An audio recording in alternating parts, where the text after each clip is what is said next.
आराध्य सतगुरु महाराज का प्रवचन महर्षि में ही उपदेशामृत से शीर्षक जड़ता को छेदने के लिए युक्ति है। बंदौ गुरुपद कंजे कृपा सिंधु नर रूप हरि महामोहतम पुंजे जासु वचन रवि करणी कर। प्यारे धर्म प्रेमी लोगों, ईश्वर स्वरूप का निर्णय हृदय में स्थिर रखिए। जिस स्वरूप का वर्णन हो चुका है उसकी निष्कत गोस्वामी तुलसीदास जी ने यह कहा है कि यहाँ मोह कर कारण नाही रवि सन्मुख तम कबहु की जाही। दूसरी बात, भक्त को जो ईश्वर दर्शन की अभिलाषा रहती है और उसको यही खास पदार्थ ईश्वर दर्शन रूप असली पदार्थ लेने की अत्यंत इच्छा रहती है, वह दर्शन इंद्रिय ज्ञान में नहीं होता है, केवल चेतन आत्मा के निजी ज्ञान में होता है। यह भी विचार में खूब रखिए, तब समझिएगा कि केवल चेतन आत्मा के ज्ञान में रहा जाए और इंद्रिय ज्ञान से छूटा जाए, और तब कभी निजी ज्ञान में आने के लिए बड़ी आवश्यकता जान पड़ेगी। मैं इसी चरम दृष्टि से ईश्वर दर्शन कर लूँ, जो ऐसा चाहते हैं वे भूल में हैं। असल में ईश्वर दर्शन इसमें होता नहीं, वह ईश्वर के माया रूप का दर्शन होता है। फिर वह बात नहीं होती जो ईश्वर दर्शन से होनी चाहिए। इस दर्शन से त्रिताप का नाश नहीं होता, अर्थात माया के दर्शन से मनोविकारों का नाश नहीं होता। स्वरूपतः ईश्वर क्या है यह भी पहचान में नहीं आता। आपके लिए पुराणों की कथाओं को पढ़कर देख लीजिए। वे जो पढ़े होंगे, मनन किए होंगे, उनको समझ में आया होगा। बाहर संसार में कहीं जाने से, किसी सवारी पर जाने से इंद्रिय ज्ञान से छूटा जाए और निजी ज्ञान में आया जाए नहीं होता है। बाहर संसार में शरीर इंद्रियों के सहित ही कहीं से कहीं किसी सवारी पर जाना संभव है। जो ऊंची दशा को पहुंचते रहते हैं वे यदि बाहर संसार में रहते हुए इंद्रिय ज्ञान से ऊपर हों, तब फिर ब्रह्मांड में सारे संसार में घूमें तो उनके लिए किसी सवारी की जरूरत नहीं। लेकिन बाहर संसार में ऐसी कोई सवारी नहीं जो इंद्रिय ज्ञान से ऊपर उठे, चेतन आत्मा को निज स्वरूप में रहते हुए ढोवे। जो इस दशा से हीन है वे बाहर संसार में घूमते हुए नहीं जान सकते हैं। वैसे ही जो ऊंची दशा के हों वे ही उनको जान सकते हैं। ईश्वर ज्ञान के लिए इंद्रिय ज्ञान से ऊपर उठना होगा, नहीं तो भक्त की अभिलाषा पूरी नहीं होगी और सारा दुख जंजाल नहीं मिटेगा। बात रह गई शरीर के अंदर की। अंदर में गति हो, एक स्थान से दूसरे स्थान में जाया जाए, इसके लिए बाहर संसार में कहीं जाने की जरूरत नहीं। अभी आप जागृत अवस्था में हैं, शरीर के अंदर किसी स्थान में अवश्य रहते हैं।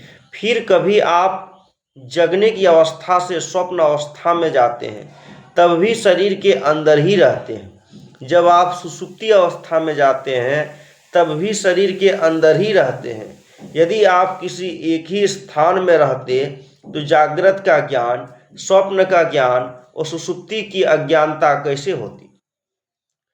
स्वप्न में मानसिक जगत का दृश्य देखते हैं, समय में भी इतना फर्क पड़ जाता है कि सोने के पूर्व घड़ी देख लीजिए। स्वप्न में देखेंगे कि कितनी ही थोड़ी देर में कहाँ से कहाँ चले गए। थोड़ा ही काल स्वप्न में बहुत मालूम होता है। इसको लोग मिथ्या कहते हैं। गहरी नींद में जो अचेतना होती है वह क्यों होती यदि जागृत अवस्था में ही रहते। आप देखते हैं कि जागृत की अवस्था में का ज्ञान और स्वप्न की अवस्था में के ज्ञान में भिन्नता होती है। जागृत के समय एक स्थान पर रहते हैं तो स्वप्न के समय दूसरे स्थान पर, सुषुप्ति के समय तीसरे स्थान पर रहते हैं। ब्रह्मोपनिषद में जीव के जागृत का स्थान नेत्र, स्वप्न का स्थान कंठ और सुषुप्ति का स्थान शरीर हृदय बताया है। जागृत में तमाम शरीर का चेत रहता है, तमाम शरीर का ज्ञान रहता है। जैसे ऊपर चढ़कर देखने से दूर तक मालूम होता है, वैसे ही जागृत अवस्था में शरीर के ऊपर भाग नेत्र में रहकर तमाम शरीर की खबर लेते हैं। कभी कभी स्वप्न में बोला भी जाता है, जिसको स्वयं तो होश नहीं रहने के कारण सुन नहीं पाते, लेकिन दूसरे सुनते हैं। जानना चाहिए कि आप वर्णमाला के अक्षरों को ही बोलते हैं। वर्णमाला में स्वर और व्यंजन बोलते हैं। स्वर 16 है, इनके कंठ स्थान में वासा है, अ आ ई आदि। बिना स्वर के व्यंजन का उच्चारण नहीं होता, बिना स्वर के व्यंजन नहीं बोला जा सकता। जैसे ईश्वर की सर्वव्यापकता है, उनकी व्यापकता से हीन कोई स्थान नहीं, उसी तरह कोई भी व्यंजन स्वर के बिना नहीं। जैसे क ख ग आदि कंठ से केवल स्वर बोला जाता है। स्वप्न अवस्था में कंठ में रहते हैं, इसलिए बोलते हैं। इसलिए योगी लोग कंठ में षोडश दल कमल कहते हैं। चित्र में कमल बनाकर अ आ आदि 16 स्वर के अक्षर लिख देते हैं। हृदय में 12 दल कमल है, 5 क वर्ण, 5 चौ वर्ण और ठ ऐसे बतलाते हैं। यह तो आंख से नीचे वाली बात हुई। आंख से ऊपर भी स्थान है, इसकी खबर सब लोगों को नहीं है। इसकी खबर योगी लोग कहते हैं। वे कहते हैं स्वप्न और सुषुप्ति को छोड़ो, तीसरी अवस्था जो नेत्र में रहने की है, जागृत की है, उसको भी छोड़ो और तब आगे बढ़ो। उसको मूर्धा में बताया है। गोस्वामी तुलसीदास जी विनय पत्रिका में कहते हैं, 3 अवस्था तजहु भजहु भगवंत, मन कर्म वचन अगोचर व्यापक व्याप्य अनंत। 3 अवस्थाओं को छोड़ो और ईश्वर भजन करो। यह साधारण बात नहीं है, साधारण बात से ऊंची बात है। ईश्वर का कौन सा भजन हो जिसमें 3 अवस्था छूट जाए और जहाँ रहना चाहिए रहकर भजन किया जाए। मूर्धा में गति हो, मूर्धा में ठहराव हो। गति किसकी हो? मन और चेतन आत्मा के संग रूप की। अभी मन और चेतन आत्मा का हम संग रूप है। जहाँ मन की गति है वहाँ चेतन आत्मा की गति है। दोनों में देखा जाए कि विशेषता किसकी है? चेतन आत्मा की। मन से अधिक सूक्ष्म है चेतन आत्मा। चेतन आत्मा वैसे भी आगे बढ़ जाती है जहाँ मन नहीं जा सकता। चेतन आत्मा की गति होती है, यह भी तुरीय अवस्था की है, लेकिन आरंभ में नहीं। आरंभ से कुछ आगे बढ़ने पर भजन कैसे करना होगा? 3 अवस्था को छोड़कर नेत्र का स्थान छूटे, जहाँ जागने में चेतन आत्मा की बैठक है। ऊपर की ओर जाए, स्थूलता में नहीं जाकर सूक्ष्मता में जाए। उस ओर जाने की जो कोशिश करते हैं वे ईश्वर की ओर जाने की कोशिश करते हैं। यह काम बहुत बारीक है। भौतिक जगत में जितनी भी विद्याएं हैं, सबसे सूक्ष्म यह विद्या है, लेकिन इसकी सूक्ष्मता के अनुकूल ऐसी विद्या नहीं है कि फलांग कर सकेगा, फलाना नहीं कर सकेगा, अथवा पुरुष कर सकेंगे, स्त्री नहीं, वह स्त्री कर सकेगी, पुरुष नहीं, ऐसी बात नहीं। सभी कर सकेंगे। स्कूल में वर्णमाला आदि पुस्तकों को पढ़ते हो सो पढ़ लो, तब यह करो सो बात नहीं। नहीं पढ़े हो तब भी कर सकते हो। ऐसा नहीं होता तो कबीर साहब जो कभी स्कूल नहीं गए, एक अक्षर कभी पढ़े नहीं, और कितने बड़े संत हुए। मतलब यह कि उन्होंने इतनी साधना की कि साधना का कोई दर्जा बाकी नहीं रखा। विद्या का अभ्यास कीजिएगा, संसार में बहुत ज्ञान होगा, होते होते पारमार्थिक ज्ञान में भी दखल होगा लेकिन अव्यक्त ही रहेगा।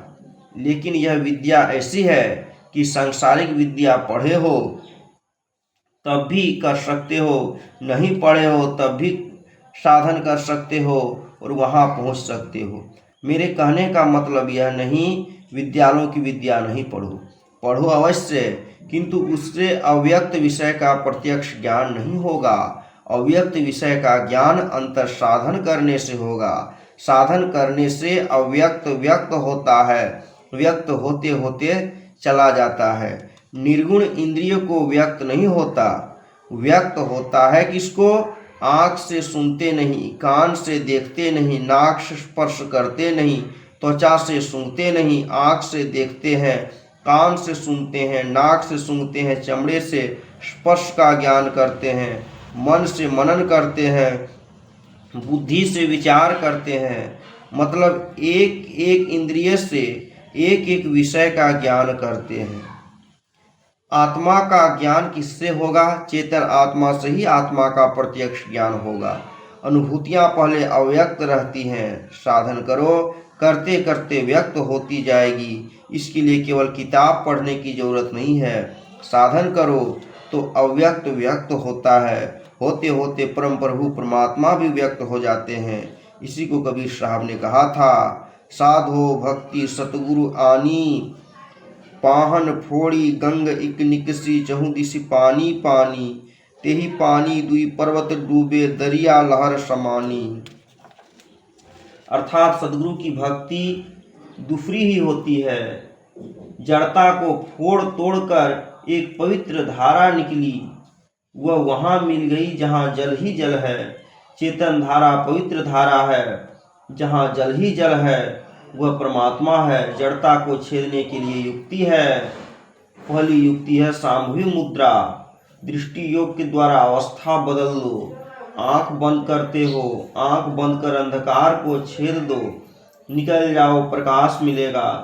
अंदर की आंख नहीं खुलने पर अंधकार है, आंख खुलने पर प्रकाश होता है। ईश्वर की भक्ति भजन यही है। गुरु महाराज जी इसी का यत्न बताए हैं। उस यत्न का अभ्यास करो, जो जानते हो खूब परिश्रम करो। इससे जन्म के सभी कष्ट छूट जाएंगे। जन्म में बहुत कष्ट होता है, ईश्वर भजन करने से सभी विकारों से छूट जाओगे, जिससे छूटना बड़ा मुश्किल मालूम पड़ता है। जो अंदर में सूर्य दर्शन करता है वो विकारों से छूट जाता है। गोस्वामी तुलसीदास जी का वह पढ़िए। जब ते राम प्रताप खगेशा, उदित भयवती परवल दिनेशा, पूरी प्रकाश रहे तिहु लोका, बहुत न सुख बहुत न मन शोका। जिन्हि शोकते कहूँ बखानी, प्रथम विद्या निशा नशानी। अग उलूक जहाँ तहाँ लुकाने, काम क्रोध कैरव सकुचाने। विविध कर्म गुण काल स्वभाव, ये चकोर सुख लह न काऊ। मत सरमान मोह मद चोरा, इनकर हुनर न कबनिहु ओरा। धर्म तड़ाग ज्ञान विज्ञाना, ये पंकज विकसे विधि नाना। सुख संतोष विराग विवेका, विगत शोक ये कोक अनेका। यह प्रताप रवि जाके उर जब करई प्रकाश, पछले बाढ़ प्रथम जे कहे ते पावहि नाश। शोक किसको हुआ? अज्ञान को शोक हुआ। अज्ञानता की रात समाप्त हो गई, काम क्रोध रूपी कुमुदनी सकुचा गई। विविध कर्म गुण और काल स्वभाव इनकी प्रबलता जाती रही। मत्सर मान मोह मद ये चोर हैं, इनकी कला जाती रही। धर्म के तालाब में ज्ञान विज्ञान रूपी कमल खिल गए, अर्थात अपने में बहुत ज्ञान मालूम होने लगा। सुख संतोष विराग और विवेक यह चकवा पक्षी है, ये सब शोक रहित हो गए, प्रफुल्लित हो गए। इनको सुख हुआ और उन विकारों को दुख हुआ। यह सूर्य कहाँ उदय होता है? तो कहा यह प्रताप रवि जाके उर जब करई प्रकाश, अर्थात हृदय में उदय होता है। बड़ा अच्छा प्रसंग तुलसीदास जी ने लिखा है। लेकिन बिना तुरीय अवस्था के आगे कोई नहीं पा सकता। तुरीय अवस्था में बिना सामूहिक मुद्रा के नहीं जा सकता। ईश्वर की कृपा जहाँ है वहाँ विकारों का नाश है। जहाँ भजन की विशेषता है वहाँ ईश्वर की कृपा की विशेषता है। ईश्वर के पास कैसे जाएंगे? लोग कहते हैं भगवान ले जाएंगे। लोग ईश्वर को पाने के लिए परिश्रम करना नहीं चाहते, लेकिन संसार उपार्जन करने के लिए यदि 50 हाथ होते तो उनसे भी वे परिश्रम करते। यह इस सुस्ती के ज्ञान से बहुत नुकसान होता है। जेहि ज्ञान से पुरुषार्थ होई सके, वही ज्ञान को धोए के पीजिए जी। गोस्वामी तुलसीदास जी ने कहा है, जो तेहि पंथ चलई मन लाई, तो हरि काहे न होई सहाई। और भी कहा है, सेवत साधु द्वैत भय भागे, श्री रघुवीर चरण लय लागे। देह जनित विकार सब त्यागे, तब फिर निज स्वरूप अनुरागे। वह निज स्वरूप कैसा? अनुराग सो निज रूप जो जगते विलक्षण देखिए, संतोष सम शीतल सदा दम देहवंतन लेखिए। निर्मल निरामय एक रस तेहि हर्ष शोक न व्यापई, त्रैलोक पावन सो सदा जाकी दशा ऐसी भई। वह रास्ता कठिन है तो कहा, जो तेहि पंथ चलई मन लाई, तो हरि काहे न होई सहाई। ईश्वर की कृपा होगी, ईश्वर की कृपा का भरोसा क्यों छोड़ते हो। अंग्रेजी का एक टुकड़ा मुझे बड़ा याद आता है जो बचपन में पढ़ा था। God help those who help themselves। समझ लो किस अवस्था में ईश्वर दर्शन होगा। जागृत का दर्शन माया दर्शन है, स्वप्न का दर्शन माइक दर्शन है। तूर्य के आरंभ में भी माया का ही दर्शन होगा, उसके अंत में निर्माया का दर्शन होगा। जैसे एक एक इंद्रिय का एक एक विषय है, उसी तरह चेतन आत्मा का भी निज का विषय है, और वह है परमात्मा। संत मत में यह गहराई है, यह गहराई नहीं तो संत मत नहीं। श्री सद्गुरु महाराज की जय। यह प्रवचन दिनांक 22/3/1971 ईस्वी की रात्रि में अखिल भारतीय संत मत सत्संग के 63वें वार्षिक महाधिवेशन के अवसर पर बिहार की राजधानी पटना के राजेंद्र नगर में हुआ था।